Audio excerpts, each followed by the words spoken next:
Hello students, standard 7th। ये आपका second part अब मैं स्टार्ट कर रही हूँ। चैप्टर नंबर 1 हिस्ट्री में द मिडिवल वर्ल्ड। आर्थोलॉजिकल सोर्स मतलब पुरातात्विक स्रोत, उसके बारे में बताया गया है। मानव जीवन के अवशेषों के माध्यम से इतिहास का अध्ययन पुरातत्व के रूप में जाना जाता है। इस तरह के स्रोतों में स्मारक और इमारतें, मूर्तियाँ और चित्र और सिक्के शामिल होते हैं। फिर आता है हमारा ये इंस्क्रिप्शंस, ये होते हैं शिलालेख।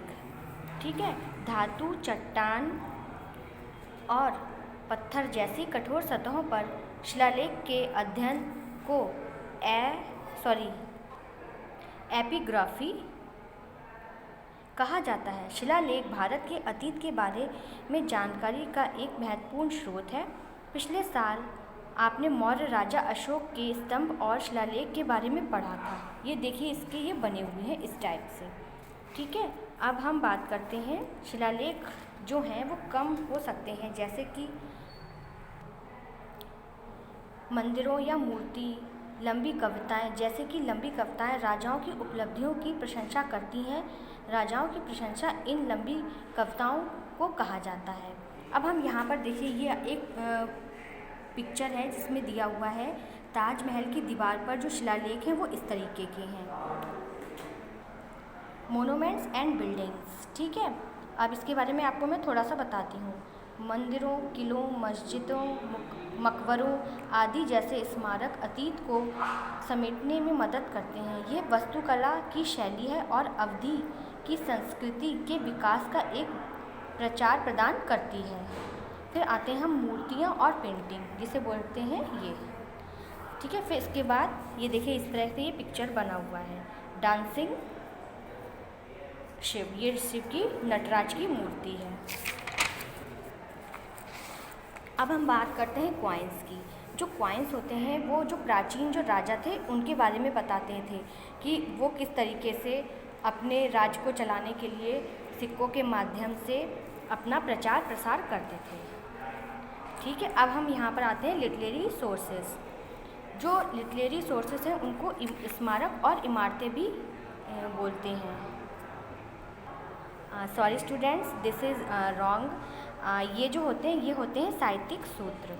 ठीक है, अब मैं इसके बारे में आपको थोड़ा सा हिंदी एक्सप्लेन करती हूँ। 700 ईस्वी से 1800 ईस्वी तक की अवधि का अध्ययन करने के लिए विभिन्न प्रकार के साहित्यिक स्रोत उपलब्ध हैं, और जो वो होते हैं उन्हें हम पांडुलिपियाँ, पुस्तकों और स्क्रॉल के रूप में होती हैं। बहुत पहले जो किताबें हाथ से लिखी जाती थी उन्हें पांडुलिपि कहते थे, मतलब मनुस्क्रिप्ट। जो ये वर्ड है इसको पांडुलिपि कहते थे, और ये जो होता था वो हाथ से लिखा जाता था।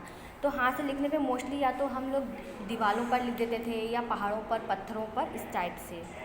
फिर आते हैं आपकी आती हैं क्रॉनिकल्स, जो स्मारक और उनकी आत्मकथाएं हैं, उनके बारे में ये दिया हुआ है। फिर यहाँ पर आता है मेमोरी एंड ऑटोबायोग्राफी, मतलब ये होता है यात्रा वृत्तांत के बारे में। फिर आता है ट्रैवलोग्लॉजी, ये होती हैं यात्रा वृत्तांत। ये होती है यात्रा वृत्तांत, और जो ऊपर वाला होता है उसको बोलते हैं स्मारक और आत्मकथाएं।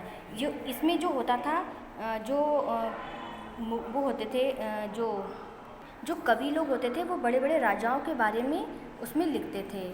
और आत्मकथाएं वो भी होती हैं जिसमें इंसान खुद अपने बारे में भी लिखता है।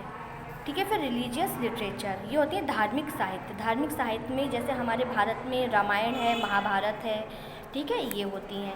फिर आ जाते हैं आपके आर्चिविल्स, ये होते हैं अभिलेखागार।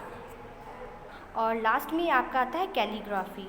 कैलीग्राफी जो होता है उसमें हम ये इधर पिक्चर देखते हैं, इस पिक्चर में ये दिया हुआ है hand writing manuscript in the medieval period, मतलब इसमें हाथ के द्वारा चित्र बनाकर उसके बारे में कुछ लिखा जाता था। स्टूडेंट्स, ये जो कुछ पॉइंट्स दिए हुए हैं चैप्टर में लास्ट में, ये आप अच्छे से इसको लर्न करेंगे।